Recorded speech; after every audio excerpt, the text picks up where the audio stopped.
छोड़ सतगुरु रामपाल जी परमेश्वर जी की जय हो। परमपिता परमात्मा सारी सृष्टि के रचनहार, कुल मालिक, असंख्य ब्रह्मांडों के स्वामी, जगत गुरु, तीनों लोकों में प्रवेश करके सबका भरण पोषण करने वाले राजाधिराज, आत्माधार, नाथों के नाथ, देवों के देव महादेव, सर्वेश्वर महेश्वर, मृत्युंजय, अजरो अमर, आदि अनादि सनातनी प्रभु, जगत पिता जगदीश्वर, श्री श्री 1008 की उपाधि के वास्तविक अधिकारी, अकाल मूर्त शब्द स्वरूपी राम वासुदेव, सर्वगतम ब्रह्म, परम पूज्य, प्रथम पूज्य, परम संत, परम पुरुष, परम धनी, परम दयालु, सत्य कबीर, हक्का कबीर, अल्लाहु कबीर, अल्लाहु अकबर, बाखबर, अल्लाह ताला, जगत के तारणहार, जगत के मुक्ति दाता, जगत के जगन्नाथ, हारे के सहारे, हिंदुओं के राम, मुसलमानों के अल्लाह, सिखों के वाहेगुरु, ईसाइयों के मसीह, दया के सागर दया निधि, करुणा के सागर करुणा निधि,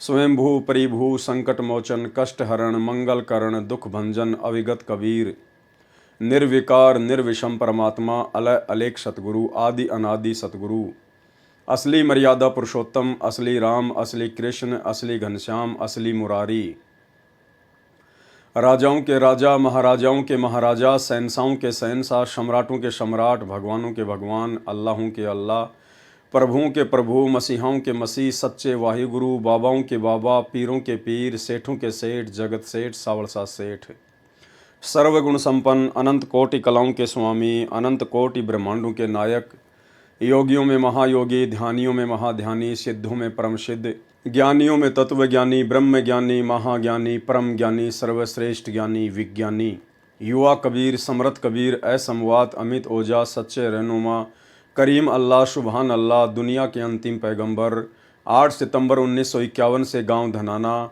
जिला सोनीपत, हरियाणा, भारतवर्ष की पावन भूमि पे प्रकट रियल कल की भगवान श्री नारायण साकार हरि, श्री बाबा साहेब स्वयंभू संत श्रोमणी सतगुरु रामपाल जी परमेश्वर जी के चरण कमल में साध संगति से जुड़े हुए देश विदेश से हम सभी सत्सेवक भाई बहनों का अनंत कोटि दंडवत प्रणाम। सत्साई भाई और बहनों, दया परमपिता परमेश्वर जी की, सारी सृष्टि के रचनहार सतगुरु रामपाल जी भगवान की, जिनकी विशेष वीआईपी रजा से, वीआईपी कृपा से आप और हम सभी भाई बहन साथ संगति से जुड़कर इस भक्ति मार्ग पर दृढ़ता के साथ अपने आत्म कल्याण के लिए गुरुदेव भगवान के आशीर्वाद से आगे बढ़ रहे हैं।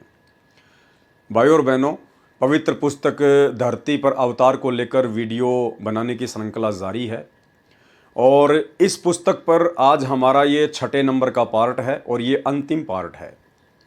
इसके बाद हम परमेश्वर जी के हिसार जेल से आए हुए कुछ लेटर के ऊपर वीडियो बनाएंगे, जिनके ऊपर वीडियो बनाकर आप भाई बहनों को वर्तमान में जो मनमानियाँ काल प्रेरणा से गुरुदेव भगवान के कलयुगी परिवार के द्वारा, उनके बेटा बेटी, भाई बंधु, रिश्तेदारों के द्वारा संगत पर जबरन थोपी जा रही हैं, आप भाई बहनों को परिचित करवाएंगे कि वास्तव में सतगुरु रामपाल जी परमेश्वर जी के वर्तमान में सतलोक आश्रम मैनेजमेंट हरियाणा के लिए ज्ञान आधार से क्या आदेश हैं और क्या ये लोग अपने गुरुदेव भगवान के आदेशों के विपरीत कुक्रम काल प्रेरणा से कर रहे हैं। तो आज हमारा ये लास्ट वीडियो है। वीडियो ज़्यादा लंबा नहीं होगा, लेकिन आज का वीडियो बहुत ज़्यादा महत्वपूर्ण है। भाई और बहनों, पिछले 30 वर्षों से सतगुरु रामपाल जी परमेश्वर जी ने अपने अनुयायियों को भक्ति मार्ग से संबंधित जानकारियां समझाने में, वो गूढ़ बातें, वो गूढ़ रहस्य समझाने में कोई कसर किसी प्रकार की नहीं छोड़ी हैं। देश काल और परिस्थितियों के अनुसार सतगुरु रामपाल जी परमेश्वर जी ने अपने भक्तों पर भक्ति पर लगाए रखने के लिए काफ़ी कुछ उनको हल्की फुल्की छूट भी दी, ताकि ये आत्मा किसी प्रकार से भक्ति मार्ग पर लगी रहे। और जब धीरे धीरे इनको ज्ञान होगा, सतगुरु की महिमा समझ में आएगी, भक्ति मार्ग समझ में आएगा, इस मनुष्य जन्म की प्राप्ति का मुख्य टारगेट समझ में आएगा, तो अपने आत्म कल्याण के प्रति चिंतित होकर फिर ये आत्मा संकेतों में भी समझने लग जाएंगी कि हमने किस प्रकार से भक्ति मार्ग पर अपनी रहनी करनी को दर्शाते हुए मोक्ष प्राप्त करना है। लेकिन भाई और बहनों, परमात्मा के इतने प्रयासों के बावजूद भी आज उनके 90% फॉलोवर उनके अंतर्मन की बात को नहीं समझ पा रहे हैं, गुरुदेव भगवान के संकेतों को नहीं समझ पा रहे हैं। और ये जो समय मोक्ष प्राप्ति का जो निकलता जा रहा है, ये बहुत बड़ा धोखा खाने की स्थिति में खड़े हैं। आज परमेश्वर ने विशेषकर सिख समाज के लिए इस पवित्र पुस्तक धरती पर अवतार के अंदर पेज नंबर 158 पर एक विशेष संदेश दिया है, जो सिख समाज आज भी अपनी सिक्खी को नहीं छोड़ रहा है। कौन सा सिख समाज? वो सिख समाज और उस सिख समाज से संबंधित लोग जो सतगुरु रामपाल जी परमेश्वर जी से दीक्षा लेकर सतगुरु रामपाल जी परमेश्वर जी को अपना वाहे गुरु बनाकर, अपना सतगुरु बनाकर और अन्य सभी गुरु साहिबानों को छोड़ चुके हैं, त्याग चुके हैं। सतगुरु रामपाल जी से उपदेश लेने के बावजूद व्यक्ति मानव धर्मी बन जाता है, वो सतगुरु रामपाल जी का शिष्य बन जाता है। फिर वो ना ही तो गुरु गोविंद सिंह जी का फॉलोवर रहता है, ना वो नानक जी का फॉलोवर रहता है, ना वो तेग बहादुर जी का फॉलोवर रहता है। और यदि कोई नादान व्यक्ति दो नावों की सवारी करता है, जैसे सिख समाज से होने के बावजूद सतगुरु रामपाल जी परमेश्वर जी को भी अपना सतगुरु धारण कर लिया और दूसरी तरफ सिख समाज की भी परंपराओं को निभा रहा है, तो उस व्यक्ति की हालत तो धोबी के कुत्ते वाली होती है, ना घर का ना घाट का। संत रामपाल जी से दीक्षा लेकर ना तो वो व्यक्ति पूर्णतया सिख समाज का सिख रहा और उस सिख समाज की उन पुरानी परंपराओं को ना त्याग कर, ना छोड़कर और वर्तमान में ना उपदेश लेने के बाद वो सही प्रकार से सतगुरु रामपाल जी भगवान का शिष्य बना, तो उसकी स्थिति तो धोबी के कुत्ते वाली है। तो आज जिन जिन भगत भाइयों की स्थिति धोबी के कुत्ते वाली है, यानी जो मेरे खुद के गुरु भगत भाई हैं, जो संत रामपाल जी के शिष्य भी हैं और सिख समाज की उन परंपराओं को भी निर्वाह कर रहे हैं, ढो रहे हैं, आज का वीडियो विशेषकर उन्हीं आत्माओं को डेडिकेट है। और अब वो समय निकल चुका है कि परमेश्वर आप जी को पुचकार पुचकार के सहला सहला के भक्ति मार्ग पर लगाएंगे। अब ये फाइनल स्टेज का समय है, फाइनल स्टेज आ चुकी है। अब यहाँ किसी के साथ कोई यारी दोस्ती रिश्तेदारी सतगुरु रामपाल जी भगवान निभाने वाले नहीं हैं। उन्होंने जो कुछ अपने भक्ति मार्ग के विषय में, आत्म कल्याण के विषय में बताना था, खुलकर बता दिया। और यदि अब आप पूर्णतया अपने गुरुदेव भगवान के प्रति समर्पित होकर भक्ति नहीं करेंगे, तो भाई धोबी के कुत्ते वाली स्थिति से आपको फिर कोई बाहर नहीं निकाल सकता। तो आज का वीडियो उन भगत भाई बहनों के लिए जो ना तो असल में सिख हैं और ना असल में सतगुरु के शिष्य हैं। भाई और बहनों, जब हम नाम दीक्षा प्राप्त करते हैं, विशेषकर सतनाम की नाम दीक्षा जो कि 2 मंत्र का है, उसके बाद गुरुदेव भगवान हमें कुछ नियम बताते हैं, 34-35 नियम बताते हैं सतनाम की दीक्षा में। और उस समय गुरुदेव भगवान हमें मर्यादाओं का एक पर्चा देते हैं, हमें मर्यादाओं का एक पर्चा भी देते हैं जिसमें 35 नियम लिखे होते हैं। जैसे सत्य नाम प्राप्ति के लिए तथा प्राप्त करने के बाद आवश्यक नियम, जिनमें से एक भी नियम खंड नहीं करना है। यदि निम्न नियमों का पालन नहीं कर सकते तो सत्य नाम ना लें। यहां पर ये नियम नंबर 9 है, 9 नंबर मर्यादा। इसमें सतगुरु रामपाल जी परमेश्वर जी ने विशेषकर सिख समाज से जुड़े हुए लोगों के लिए क्या कहा है? सिखों को छोड़कर संत बाबा रूप में दाढ़ी ना हो। क्या लिखा है कि सिखों को छोड़कर और संत और बाबा रूप में मेरे फॉलोवर दाढ़ी वाड़ी, लंबे लंबे बाल वगैरह, पगड़ी वगड़ी वगैरह नहीं रख सकते हैं। ये सतगुरु रामपाल जी का आदेश है, उनका वचन है, उनका नियम है। लेकिन इस 9 नंबर नियम को भाई और बहनों, तमाम सिख लोगों ने जो सतगुरु से दीक्षा प्राप्त कर चुके हैं, उन्होंने इस नियम को उल्टे रूप में ले लिया। वो इस नियम की गहराई को समझ नहीं पाए और उन्होंने सोच लिया कि हमें तो सतगुरु रामपाल जी ने, यानी हमारे गुरुदेव भगवान ने, लंबी लंबी दाढ़ी रखने की छूट दे दी है, सर पर पगड़ी रखने की छूट दे दी है, हाथ में वो कड़ा पहनने की छूट दे दी है, छोटी सी 6 इंच की वो कृपाण रखने की छूट दे दी है। नहीं, आप इस 9 नंबर नियम को समझ नहीं पाए और ना समझ पाने के कारण ही आज तक आप जी धोबी के कुत्ते वाली स्थिति में खड़े हैं, सतगुरु रामपाल जी के शिष्य होने के बावजूद। सतनाम प्राप्ति के बाद ये 9 नंबर का नियम क्या कहता है दास बहुत पहले एक पूरा वीडियो इस विषय पर बना चुका है।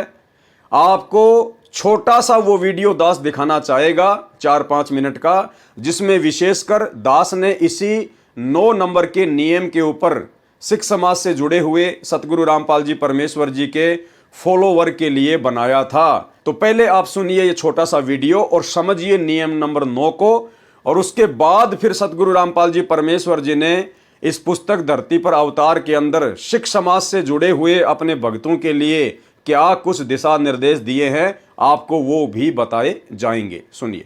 अब भाई और बहनों, जब हम पूज्य गुरुदेव भगवान से उपदेश प्राप्त करते हैं और जब हम सतनाम प्राप्त करते हैं, तो सतनाम के जो 34 नियम हैं उनमें एक नियम है 9 नंबर का नियम।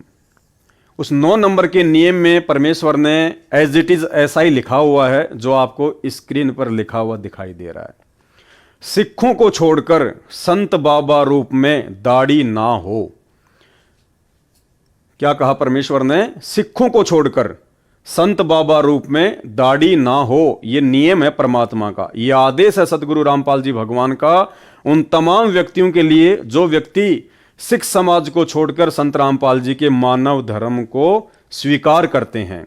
कि सिखों को छोड़कर यानी उन लोगों को छोड़कर जो अभी भी सिख बने हुए हैं, अपनी धर्म की परंपराओं में उलझे हुए हैं, जो लोग संत रामपाल जी के ज्ञान से अपरिचित हैं, जिनको हम सिख कहते हैं, सरदार कहते हैं, उन सिखों को छोड़कर संत या बाबा रूप में दाढ़ी ना हो। यदि आपने संत रामपाल जी से उपदेश लेना है तो संत यानी भगत रूप में, संत का मतलब होता है भगत, और बाबा यानी कोई साधु संत। तो संत रामपाल जी का ज्ञान समझने के बाद में यदि कोई उपदेश लेना चाहेगा और पहले यदि वो बाबा था, लाल कपड़े पहनता था, या पहले वो सरदार था, गुरुद्वारों में पाठी था, जो भी था, पहले जो बाबा रूप में था, जो साधु रूप में था, तो उसको अपनी साधुता छोड़नी पड़ेगी। साधुता का मतलब वो वेशभूषा, वो परंपरा, वो दाढ़ी, वो मूछ, वो उसने कटवानी पड़ेगी अगर संत रामपाल जी से नाम लेना है तो। क्योंकि यहां सख्त आदेश है कि संत बाबा रूप में दाढ़ी ना हो। तो संत रूप यानी भगत रूप में, यानी जब आप संत रामपाल जी से उपदेश ले लेते हैं तो आप जी संत बन जाते हैं, भगत बन जाते हैं। और बाबा यानी यदि आप पहले कोई बाबा थे, किसी गुरुद्वारे में पाठी थे, तो आपने अब अपनी उन परंपराओं को त्यागना पड़ेगा, अपने सर के बालों को कटवाना पड़ेगा, अपनी दाढ़ी मूंछ को कटवाना पड़ेगा, वो पगड़ी पहनना आपने छोड़ना पड़ेगा यदि आपने संत रामपाल जी से उपदेश लेना है तो। ये है इस नियम का मतलब। लेकिन 99% भक्तों ने इस नियम का मतलब ये निकाल लिया कि गुरुजी ये कह रहे हैं कि सरदारों को छोड़कर, सिखों को छोड़कर कोई भी भगत दाढ़ी और मूछ ना रखे। क्यों भाई? सिख कोई विशेष है क्या संत रामपाल जी के लिए? क्या परमात्मा भी अपने भक्तों में पक्षपात करता है क्या? क्या परमात्मा भी भेदभाव करता है क्या? इसका मतलब सिख तो फिर चाहे शराब पियो, सिख चाहे कोई भी नशा करो, क्योंकि उनको तो छूट दे दी परमात्मा ने। यदि आप लोगों के अनुसार गुरुदेव भगवान ने सिखों को सर पर पगड़ी बांधना, दाढ़ी मूछ रखने की छूट दे रखी है, तो इसका मतलब सिखों को तो फिर सारी छूट है। सिख तो चाहे शराब भी पियो, चाहे मांस भी खाओ, चाहे चोरी भी करो, चाहे उल्टे काम भी करो, और बाकी भक्तों को सतगुरु रामपाल जी ने अपने नियमों में बांध दिया। भाई इस नियम को समझो, शब्दों को समझो, ये वाणी, ये लाइन क्या कह रही है? संत रामपाल जी निष्पक्ष परमात्मा है। अरे वे तो आप और हमारे लिए ये वाणी कहते हैं कि पक्षा पक्षी के कारण सब जग रहा भूलान। पक्षा पक्षी यानी पक्ष और विपक्ष के चक्कर में पड़कर पूरा संसार भूला हुआ है। पक्षा पक्षी के कारण सब जग रहा भूलान, और निष्पक्ष होके हरि भजय सोहे संत सुजान। यानी वो भगत ही ज्ञानी होगा, परमात्मा को प्राप्त करेगा जो निष्पक्ष होकर भक्ति करेगा। तो परमात्मा कैसे पक्षपात को धारण करके हमसे भक्ति करवाएंगे? अगर भगत के लिए निष्पक्ष होने का आदेश है तो इसका मतलब परमात्मा तो हमसे पहले निष्पक्ष हैं, और वो निष्पक्ष परमात्मा फिर सिखों को नाम उपदेश लेने के बाद पगड़ी पहनना, दाढ़ी मूछ रखने की इजाजत कैसे दे सकते हैं? तो वाणी का जो अर्थ है वो ये है कि सिखों को छोड़कर, यानी उन व्यक्तियों को छोड़कर जो अभी भी सिख धर्म को अपना रहे हैं, जो अभी भी संत रामपाल जी के ज्ञान से, उनकी भक्ति से दूर हैं, उन सिखों को छोड़कर संत बाबा रूप में दाढ़ी ना हो। यदि आप सिख समाज से हैं और आपने संत रामपाल जी का संत बनना है, उनका भगत बनना है, तो आपने अब उन परंपराओं को त्यागना पड़ेगा। आपने दाढ़ी वाड़ी को कटवाना पड़ेगा, पगड़ी वगड़ी पहनना आपने छोड़ना पड़ेगा। ये है, यहां संत रामपाल जी ने कहा कि सिखों को छोड़कर, ये नहीं कहा कि सिख भक्तों को छोड़कर, ये शब्द नहीं कहे उन्होंने, खाली कहा सिखों को छोड़कर, ना कि सिख भक्तों को छोड़कर। तो भाई अब आपने उन परंपराओं का परित्याग करना पड़ेगा अगर अपनी भक्ति सफल करनी है। तो आपने सिंपली यदि संत रामपाल जी का भगत बनना है तो देख लो ये तमाम लोग, ये देख लो तमाम लोग, किसी के सर पे भी आपको ना तो कोई टोपी दिखाई देगी, ना किसी के गले में आपको कोई लॉकेट दिखाई देगा जो ईसाई धर्म में पहना जाता है, ना किसी के सिर पे आपको कोई जो है वो पगड़ी दिखाई देगी, ना किसी के चेहरे पे आपको कोई बड़ी बड़ी दाढ़ी दिखाई देगी। जबकि ये तमाम लोग, इनमें से कोई हिंदू भी है, कोई मुसलमान भी है, कोई सिख भी है और कोई ईसाई भी है। तो ये व्यक्ति हैं असल में संत रामपाल जी के फॉलोवर। ये हैं वो व्यक्ति जिन्होंने पहले वाले तमाम धर्मों की तमाम परंपराओं को परित्याग कर दिया, जिन्होंने पहले जिस भी धर्म से जुड़े हुए थे उन तमाम पहचान को इन्होंने मिटा दिया और संत रामपाल जी के मानव धर्म से जुड़ने के बाद इन्होंने अपने ऊपर मानव धर्मी का ठप्पा लगा लिया। ये हैं संत रामपाल जी के फॉलोवर, जो संत रामपाल जी जैसे ही दिखाई दे रहे हैं। परमात्मा कहते हैं कि गुरु को कीजिए दंडवत और कोटि कोटि प्रणाम, और कीट न जाने भृंग को गुरु कर ले आप समान। सतगुरु ने इन सब भक्तों को ज्ञान देकर अपने समान कर लिया, अपने जैसा बना लिया इन सबको। इनमें और सतगुरु रामपाल जी भगवान की वेशभूषा में आपको किसी भी प्रकार का कोई भी डिफरेंस नजर नहीं आएगा। ये सभी धर्मों के लोग बैठे हुए हैं, लेकिन आप देख सकते हैं किसी भी व्यक्ति की पहचान पहले वाले धर्म नहीं है, ये सब मानव धर्मी हैं। संत रामपाल जी जैसे एक आम नागरिक की तरह आपको दिखाई दे रहे हैं। तो भाइयों और बहनों, नियम नंबर 9 का वीडियो आपने देख लिया। अब शक और संदेह की कोई भी गुंजाइश नहीं होनी चाहिए। आपको भली बात समझ में आ गया होगा कि नियम नंबर 9 के माध्यम से सतगुरु रामपाल जी परमेश्वर जी ने सिख समाज से जुड़े हुए किसी भी व्यक्ति को उनसे दीक्षा प्राप्त करने के बाद सर पे पगड़ी रखना, लंबी लंबी दाढ़ी रखना, किसी भी चीज की कोई छूट नहीं दी है, क्योंकि संत रामपाल जी समदृष्टि हैं और पिता अपने बच्चों में किसी प्रकार का कोई भी भेदभाव नहीं करता है। अगर इन्होंने सिखों को पगड़ी पहनने या दाढ़ी रखने के लिए छूट देनी होती तो भला फिर मुसलमान धर्म के लोगों से संत रामपाल जी की क्या दुश्मनी है। मुसलमान धर्म के लोगों को भी वो छोटी छोटी दाढ़ी और मूछ साफ रखने की छूट दे देते, सर पर टोपी रखने की छूट दे देते, लेकिन ऐसा उन्होंने नहीं किया। लेकिन यहाँ पर लोग इस नियम को समझ नहीं पाए। वो छोटा सा वीडियो देखकर उम्मीद करूंगा आपने नियम को समझ लिया होगा। अब आगे सतगुरु रामपाल जी परमेश्वर जी ने क्लियर कट सिख समाज से जुड़े हुए अपने आधे अधूरे फॉलोअर्स को क्या आदेश दिया है। आधा अधूरा दास इसलिए कह रहा है कि सतगुरु रामपाल जी से उपदेश लेने के बाद, सतगुरु रामपाल जी को अपना वाहे गुरु बनाने के बाद, यदि इनके फॉलोअर सिख समाज की परंपराओं को भी ढो रहे हैं, सिख समाज की परंपराओं में भी घुसे हुए हैं, उन्हीं पुरानी रीति रिवाजों को फॉलो कर रहे हैं, तो ना तो वो सिख समाज के लायक है और ना वो सतगुरु रामपाल जी के लायक हैं। वो तो धोबी के कुत्ते वाली स्थिति में खड़े हैं। तो ये पुस्तक धरती पर अवतार संपूर्ण, इसका पेज नंबर 158 है और इसमें नीचे की तरफ परमात्मा ने यहां पर लिखा है, सिख समाज से जुड़ी हुई बहुत सारी बातें परमात्मा ने लिखी हैं जो हमारे विशेष मतलब की हैं, जिसके लिए परमात्मा दास को वीडियो बनाने के लिए प्रेरित करते हैं, निमित्त बनाते हैं। केवल कट टू कट बात ही की जाएगी, फालतू में आप और हमारे पास में समय बर्बाद करने के लिए नहीं है। तो सिख समाज के बारे में जब परमात्मा ने बहुत सारी बातें बताई, सिख समाज की पुस्तकों में लिखी हुई दिखाई, गुरु ग्रंथ साहिब में लिखा हुआ दिखाया, जन्म साखी भाई बाले वाली में लिखा दिखाया, तो उसके बाद कुछ एक लोगों के सवाल हैं सतगुरु रामपाल जी से। और उन्होंने क्या सवाल किया कि भाई हम आपसे दीक्षा तो ले लेंगे, हम आपसे नाम उपदेश तो ले लेंगे, लेकिन हमारी कुछ नियम हैं, हमारी कुछ मर्यादाएं हैं जो हमारे पहले के गुरु साहिबानों ने लागू की थी। हम उन नियमों को नहीं छोड़ सकते, उन मर्यादाओं को नहीं छोड़ सकते। आप हमारी शंका का समाधान करें और हमें संतुष्ट करें। तो क्या सवाल किया सतगुरु रामपाल जी से? प्रश्न, एक सच्चे सिख के लिए 5 चीज अनिवार्य हैं। कौन सी? केस, केस यानी लंबे लंबे बाल रखना। कंघा यानी उन बालों को संवारने के लिए कोम्ब रखना। कच्छा यानी घुटने तक का एक ढीला ढाला कच्छा पहनना। कड़ा यानी हाथ में गोल गोल स्टील का, लोहे का, जैसा भी है वो कड़ा पहनना। कृपाण यानी तलवार। इस विषय में आपके क्या विचार हैं? सतगुरु रामपाल जी से पूछा गया है कि ये हमारे धर्म की कुछ परंपराएं हैं, इस विषय में आप जी हमें किस प्रकार से संतुष्ट करना चाहेंगे? क्या आप जी से उपदेश लेने के बाद, आप सतगुरु रामपाल जी को अपना सतगुरु धारण करने के बाद, अपना वाहे गुरु बनाने के बाद, क्या ये चीजें हमें पहननी आवश्यक हैं? उत्तर दिया सतगुरु रामपाल जी परमेश्वर जी ने संत रामपाल दास का, यह 5 वस्तुएं एक सिंह के लिए अनिवार्य हैं, न कि एक सिख के लिए। क्या कहा सतगुरु रामपाल जी ने?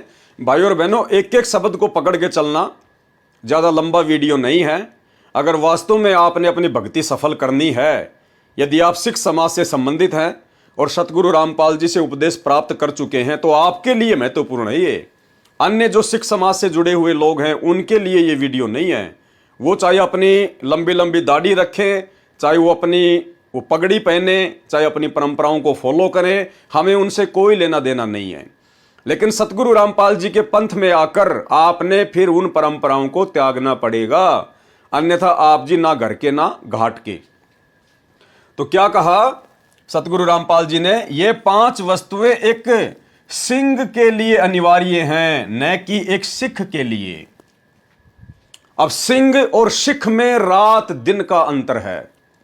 जो 5 वस्तुएं बताई गई हैं, जो सिख समाज में वर्तमान में प्रचलित है, गुरुदेव भगवान कह रहे हैं कि ये 5 वस्तुएं एक सिंह के लिए अनिवार्य हैं, ना कि एक सिख के लिए। सिख का मतलब क्या होता है? शिष्य। सिख कोष्टक में लिखा है शिष्य। सिख उसको कहते हैं जिसने कोई वक्त गुरु बना रखा हो। सिख किसे कहते हैं? सिख यानी शिष्य, जिसने कोई वक्त गुरु बना रखा हो। वर्तमान में जिसका गुरु जिंदा हो उसको कहते हैं शिष्य। सिख अर्थात शिष्य उसको कहते हैं जिसने कोई वक्त गुरु बना रखा हो, यानी प्रेजेंट में जिसका कोई गुरु हो, जैसे आप और हमारे वक्त गुरु सतगुरु रामपाल जी हैं। उसके लिए यह अनिवार्य है। क्या क्या अनिवार्य है? यानी जिसने वर्तमान में अपना कोई वक्त गुरु बना रखा हो, और जो शिष्य हो उसके लिए वो 5 वस्तुएं अनिवार्य नहीं है। वो सर पे पगड़ी, लंबी लंबी दाढ़ी, मूछ, वो कृपाण, वो कंगा, वो केस, वो शिष्य के लिए अनिवार्य नहीं है जिसने अपना कोई वक्त गुरु बना रखा हो। जैसे सिख समाज के लोगों ने सतगुरु रामपाल जी को अपना वक्त गुरु बना रखा है, तो गुरुदेव कह रहे हैं उन शिष्यों के लिए, उन सिखों के लिए जिन्होंने सतगुरु रामपाल जी को अपना वक्त गुरु धारण कर रखा हो, उनके लिए वो 5 चीजें अनिवार्य नहीं है। उनके लिए क्या अनिवार्य है? उनके लिए ये अनिवार्य है। क्या क्या? नंबर 1, शराब ना पिए।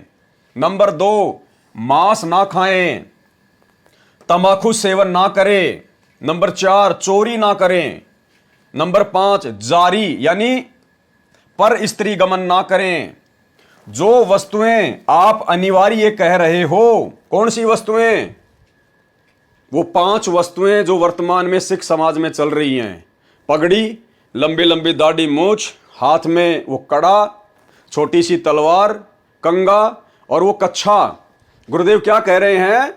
जो वस्तुएं आप अनिवार्य कह रहे हो, उनकी आवश्यकता कब पड़ी? सुनो, सतगुरु रामपाल जी भगवान कह रहे हैं, समझा रहे हैं कि सिख समाज में उन 5 वस्तुओं की आवश्यकता कब पड़ी। ध्यान से सुनो। एक समय कश्मीर के पंडित 9वें सिख गुरु श्री तेग बहादुर जी के पास आए तथा उनसे अपनी रक्षा के लिए प्रार्थना की थी। मुसलमान राजा औरंगजेब हिंदुओं को बलपूर्वक मुसलमान बना रहा था। श्री तेग बहादुर जी ने उनकी सहायता का वचन दे दिया, जिसके परिणाम स्वरूप श्री तेग बहादुर जी को अपने प्राणों की आहुति भी देनी पड़ी। उनके पश्चात उनके सूरवीर पुत्र श्री गोविंद राय जी सिख गद्दी पर 10वें सिख गुरुजी के रूप में उत्तराधिकारी हुए। उन्होंने भी अपने पिता द्वारा दिए गए वचन की दृढ़ता से पालना की तथा मुसलमानों से अपने पिता का प्रतिशोध लेने के लिए क्रूर राजा को ललकारा, यानी औरंगजेब को ललकारा। उसके लिए श्री गोविंद सिंह जी ने लड़ाकू सूरवीर सिखों का चुनाव किया तथा उनको सिंह की उपमा दी गई। सिंह कौन है? गुरु गोविंद सिंह जी के द्वारा अपने पिता श्री तेग बहादुर जी की हत्या का मुगलों से बदला लेने के लिए जो सिख समाज में से लोगों को छांट छांट कर जो सेना तैयार की थी, उनको सिंह का नाम दिया, जिनका मुख्य काम लड़ाई झगड़ा था, मार काट करना था, भक्ति वक्ति से कोई लेना देना नहीं था। उसके लिए श्री गोविंद सिंह जी ने लड़ाकू सूरवीर सिखों का चुनाव किया था तथा उनको सिंह की उपमा दी गई। उनके लिए उपरोक्त वस्तुएं अनिवार्य बताई गई थी। उन सिंहों के लिए गुरु गोविंद सिंह जी ने जो फौज तैयार की थी लड़ने के लिए, उन लोगों के लिए वो 5 चीजें अनिवार्य की गई थी उस समय, जो उस समय अति आवश्यक थी, क्योंकि उस समय उनकी आवश्यकता थी। उन सिंहों के लिए श्री गोविंद सिंह जी ने यहां तक कहा था कि जो ये 5 वस्तुएं केस, कंगा, कच्छा, कड़ा तथा कृपाण धारण नहीं करेगा, वह मेरा सिंह नहीं होगा। वह 5 वस्तुएं उस समय की लड़ाई के लिए तथा बचाव के लिए अनिवार्य थी। वर्तमान में यानी इस प्रेजेंट समय में, वर्तमान में इनकी आवश्यकता नहीं है। जैसे मुसलमान लोग कभी भी सिंहों पर आक्रमण कर देते थे, उनसे निपटने के लिए केस, कड़ा तथा कृपाण, कच्छा तथा कंगा कैसे अनिवार्य थे? नंबर 1, केस यानी बाल। सिर पर केस अधिक होने से लाठी तथा कृपाण के वार से बचाव होता था। नंबर 2, कंगा क्या काम आता था? बालों को संवारने के लिए कंगा अनिवार्य था। नंबर 3, हाथ में पहने जाने वाला वो कड़ा, वो क्या काम आता था? कड़ा भी अचानक आक्रमण होने पर ढाल की तरह अड़ाने के लिए काम आता था। और नंबर 4 पे है वो कच्छा, घुटनों तक का कच्छा अर्थात अंडरवियर तथा उसके ऊपर एक चद्दर पहनना अनिवार्य था। लड़ाई के समय चद्दर को सिर पर पगड़ी के स्थान पर बांध लेते थे तथा कच्छा दौड़ने चलने में सुविधाजनक था। और नंबर 5 पे वो कृपाण, तलवार का कार्य तो सर्वविदित है। तलवार तो खून खराबे का काम करती है, मरने मारने का काम करती है, उसका काम तो सर्वविदित है। ये उपरोक्त 5 वस्तुएं उस समय अनिवार्य थी जब सिखों व मुसलमानों का झगड़ा हो रहा था। हिंदू तथा सिख धर्म की रक्षा के लिए श्री गोविंद सिंह जी ने अपने दोनों पुत्रों को बलि चढ़ा दिया तथा अपने प्राणों की भी आहुति दे दी। मुसलमान बनना हिंदुओं के लिए क्यों गवारा नहीं था? यानी जबरदस्ती औरंगजेब जो हिंदुओं को मुसलमान बनाया करता था, तो हिंदू लोग मुसलमान क्यों नहीं बनना चाहते थे? क्या कारण था? क्योंकि मुसलमान मांस खाते थे तथा मुसलमान धर्म को स्वीकार करने वाले के लिए मांस खाना अनिवार्य था, जो हिंदुओं और सिखों को नापसंद था। इसी कारण से उपरोक्त घटनाएं घटी। वर्तमान में हिंदू तथा सिख अधिकतर मांस खाने लग गए हैं। अब आगे देखिए भाई और बहनों, जो 5 वस्तुएं सिंहों के लिए अनिवार्य कही गई थी, उनकी वर्तमान में आवश्यकता नहीं है, उस समय अनिवार्य थी। यानी सतगुरु रामपाल जी परमेश्वर जी ने सिख समाज के वो सभी लोग जो उनसे आकर दीक्षा लेते हैं, उनके लिए स्पष्ट रूप से कह दिया है, संकेत कर दिया है कि वर्तमान में यदि आप सिख समाज से हैं और मेरे से उपदेश लेने के लिए आते हैं, तो भाई वर्तमान में आप लोगों ने उन पुरानी परंपराओं को त्यागना पड़ेगा, छोड़ना पड़ेगा, अगर अपनी भक्ति सफल करना चाहते हो तो। क्योंकि वो 5 चीजें सिंहों के लिए अनिवार्य थी और वर्तमान में उसकी आवश्यकता भी नहीं है। और तुम तो वर्तमान में सिंह नहीं बल्कि शिष्य बन गए हो।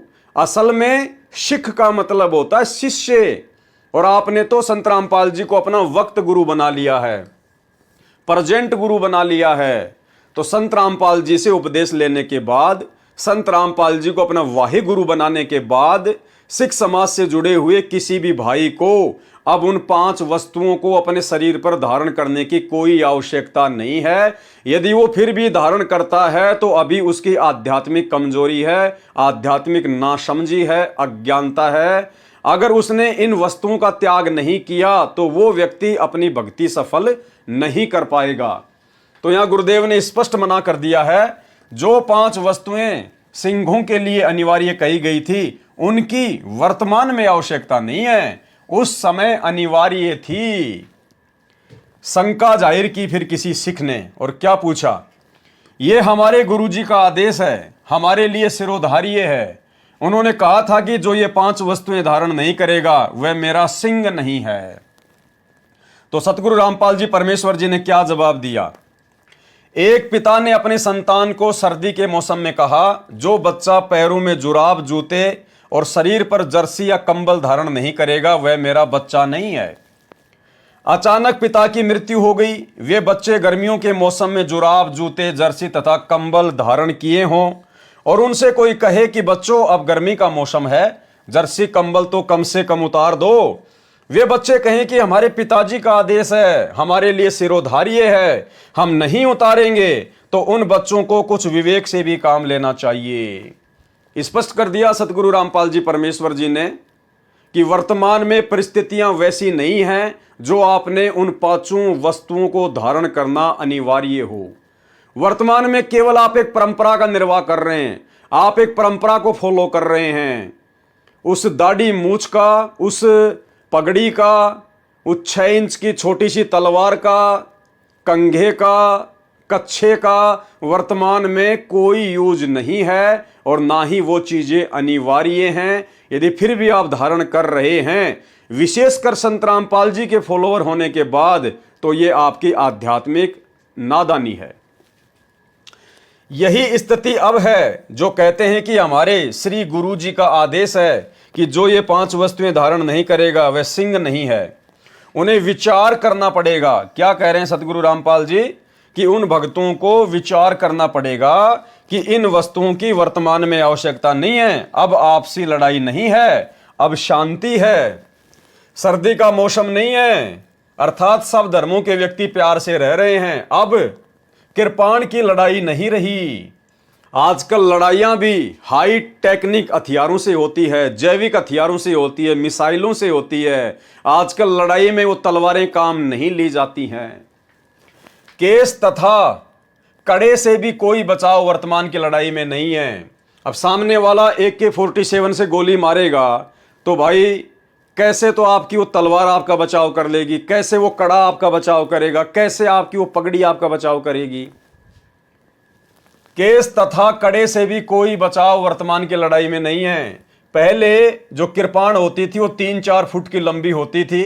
वर्तमान के सिंह 6 इंच की छुर्री नुमा कृपाण लटकाकर सिंह बने हैं। यह केवल परंपरा बनकर रह गई। क्या कह रहे हैं सतगुरु रामपाल जी? जो लोग सिख समाज से संबंधित हैं, सतगुरु रामपाल जी से उपदेश प्राप्त कर चुके हैं और अपनी उन पुरानी परंपराओं को नहीं त्याग रहे हैं, 2 नावों की सवारी कर रहे हैं, ना घर के ना घाट के, उन लोगों को ध्यान से ये बात समझनी चाहिए। यह केवल परंपरा बनकर रह गई है, केवल एक रिवाज बन के रह गया, परंपरा बन के रह गई। और गुरुदेव भगवान संध्या आरती में कहते हैं, छोड़ देना पछलियों की रीत सतगुरु तारेंगे। जब तक हम अपने उन पहले वालों की परंपराओं का परित्याग नहीं करेंगे तब तक हम मोक्ष प्राप्त नहीं कर पाएंगे। यह केवल परंपरा बनकर रह गई है। इसका समाधान बुद्धिमान मानव विवेक से करे। गुरुदेव ने कह दिया कि बच्चों अपनी कॉमन सेंस से भी थोड़ा बहुत काम लो। हर बात मैं तुम्हें कहूं उसकी उम्मीद ना करो, आप अपनी कॉमन सेंस का भी प्रयोग करो। फिर गुरुदेव क्या कह रहे हैं? अगर सतगुरु रामपाल जी परमेश्वर जी के द्वारा इस पुस्तक में इतना कुछ लिखने के बावजूद भी यदि सिख समाज का कोई व्यक्ति जो उनका फॉलोअर है और फिर भी यदि वो उन पुरानी परंपराओं के वजन को अपने सिर से नहीं उतार रहा है, उन्हीं परंपराओं में फंसा रहना चाहता है, तो सतगुरु रामपाल जी का क्या संदेश है उन लोगों के लिए। फिर भी कोई ना माने तो न माने, मुझदास संत रामपाल दास का मात्र सुझाव है कि भाई मैंने जो कहना था वो कह दिया, आगे मानना ना मानना ये तुम्हारे अपने बुद्धि विवेक के ऊपर है। क्यों? क्योंकि काल के साथ सतगुरु रामपाल जी भगवान का एग्रीमेंट है कि परमात्मा आप नीचे जाना, अपना ज्ञान देना, भक्ति मार्ग से संबंधित बातें बताना, क्या अच्छा है क्या बुरा है, और जबरदस्ती आप किसी के साथ ना करना। यदि कोई आपकी बात मान के आपकी भक्ति पर लगा रहे तो वो आपका, अन्यथा उसको मेरे मुख में ही छोड़ देना। तो अगर यदि हमने सतगुरु रामपाल जी परमेश्वर जी की इन बातों को फॉलो नहीं किया, ये बातें विशेषकर उन लोगों के लिए है जो सिख समाज से संबंधित हैं। यदि उन भक्तों ने सतगुरु से उपदेश लेने के बावजूद भी वो दाढ़ी वाड़ी नहीं कटवाई, मूछे वाछे नहीं कटवाई, यदि वो पगड़ी अपने सिर से नहीं उतारी, वो कड़ा वगैरह, वो कंगा वगैरह, वो कृपाण वगैरह रखना नहीं छोड़ा, तो भाई आप जी जिंदगी में सतगुरु रामपाल जी परमेश्वर जी की भक्ति करते करते भी मोक्ष प्राप्ति नहीं कर सकते। ये चीजें सतगुरु रामपाल जी परमेश्वर जी के मार्ग में बाधक हैं, क्योंकि ये चीजें एक धर्म विशेष की वर्तमान में पहचान बन चुकी है। ये चीजें एक परंपरा के तहत हैं, और संत रामपाल जी के भक्ति मार्ग में ना तो कोई धर्म विशेष की पहचान चलेगी और ना ही परंपरागत कोई वस्तु चलेगी। यदि आपने भक्ति सफल करनी है तो आपने इन चीजों का परित्याग करना पड़ेगा। आपने लोक लाज को जड़ से समाप्त करना पड़ेगा। आपके रिश्तेदार क्या कहेंगे, आपके समाज के लोग क्या कहेंगे, ये आपने ज्ञान आधार से निर्णय लेना है। बाकी संत रामपाल जी के मार्ग में अब ये बकवाद बिल्कुल भी नहीं चलेगी। यदि आप एक सिख बनकर, एक शिष्य बनकर भक्ति करना चाहते हैं तो, और यदि आप सिंह बन के रहना चाहते हैं तो भाई फिर आपको संत रामपाल जी की भक्ति से कोई लेना देना नहीं होना चाहिए। अगर आपको सिंह बन के रहना है, अपनी उन परंपराओं को अपने शरीर पर धारण करके रहना है, काल के जाल में गधे कुत्ते सुअर बनते हुए जन्मना और मरना है, 84 लाख में जाना है, तो भाई फिर आप संत रामपाल जी की भक्ति को छोड़ दीजिए, क्योंकि ये मार्ग आपके लिए नहीं है। तो भाई और बहनों, बिल्कुल क्लियर कर दिया है सतगुरु रामपाल जी भगवान ने। हाथ कंगन को आरसी क्या, पढ़े लिखे को फारसी क्या। इससे पहले भी दास 1.5 घंटे का पूरा वीडियो इसी विषय पर बना चुका है कि सरदार तो पूरी दुनिया में एक ही है, और लगभग 1 मिलियन लोगों ने उस वीडियो को देखा। तो भाई और बहनों, दास को सतगुरु रामपाल जी परमेश्वर जी ने जिस विशेष सेवा के लिए वर्तमान में निमित्त बनाया है, उस सेवा के तहत दास ने आप जियों तक ये संदेशा पहुंचा दिया है। परमेश्वर ने खुद अपने कर कमलों से इस पवित्र पुस्तक धरती पर अवतार के ऊपर लिखा हुआ है। पेज नंबर 158 से 160 आंख फाड़ के देख लेना। गूगल पर भी आप जी को ये पुस्तक मिल जाएगी, धरती पर अवतार PDF अगर लिखकर सर्च करेंगे तो भाई और बहनों, आज के वीडियो में केवल इतना ही। आगे आप जियों को हिसार जेल से आए हुए 2016 और 17 के जो लेटर हैं, जो दास के पास में सुरक्षित हैं, जो सतगुरु रामपाल जी परमेश्वर जी ने हिसार जेल से भेजे थे, सतलोक आश्रम मैनेजमेंट हरियाणा जिन लेटरों को संगत में वायरल किया करता था, अब उन लेटर के ऊपर आप भाई बहनों को वीडियो बनाकर समझाया जाएगा। क्योंकि भाई और बहनों, आज से पहले हम यदि उन लेटर के ऊपर वीडियो बनाते तो हम उनके गूढ़ रहस्यों को, उनमें छुपे हुए संकेतों को नहीं समझ पाते। क्योंकि देखो, यदि परमात्मा आप और हम साथ संगत वालों के लिए, अपनी अच्छी आत्माओं के लिए अगर हिसार जेल से बाहर कोई संदेश भेजेंगे तो माध्यम क्या होगा? जो लोग उनसे मिलने के लिए जाते हैं। तो उन्हीं के माध्यम से परमात्मा ने वो लेटर भेजे, लेकिन उन लेटर में क्या संकेत है, क्या लिखा हुआ है, सतगुरुदेव भगवान के कलयुगी परिवार वाले नहीं समझ पाए और उन्होंने संगत में वायरल कर दिया, और वो लेटर हमारे हाथ में लगे। अब परमेश्वर की दया से जो बुद्धि गुरुदेव भगवान ने हमारी खोली है साथ संगत वालों की, अब हमें वो चीजें समझ में आ रही हैं कि परमेश्वर ने तो बहुत समय पहले ही खुलासे कर दिए थे। तो अब हम बड़ी आसानी से, क्योंकि परिस्थितियां अब हमारे हक में हैं, आज गुरुदेव भगवान ने आप और हमारे आत्म कल्याण के लिए हम सत्सेवकों पर विशेष रजा रखते हुए परमेश्वर ने ऐसी परिस्थितियां पैदा कर रखी हैं कि आज हम उनके प्रत्येक संकेत को बड़ी आसानी से समझ सकते हैं। तो भाई और बहनों, आगे परमात्मा दया करेंगे, दास आपको लाइव की सूचना दिन में दे देगा। व्हाट्सएप के ग्रुप में मैसेज डाल दिए जाएंगे और दास का जो फेसबुक पेज है पवन दास इज़ लाइव, इसके ऊपर भी दास मैसेज डाल दिया करेगा 24 घंटे पहले। तो आगे जो वीडियो बनेंगे आप जियों को पहले सूचित कर दिया जाएगा। और आज के वीडियो में केवल इतना ही। गुरुदेव भगवान हमें आज्ञा दें, इजाज़त दें, आशीर्वाद दें। बंदी छोड़ सतगुरु रामपाल जी भगवान की जय हो।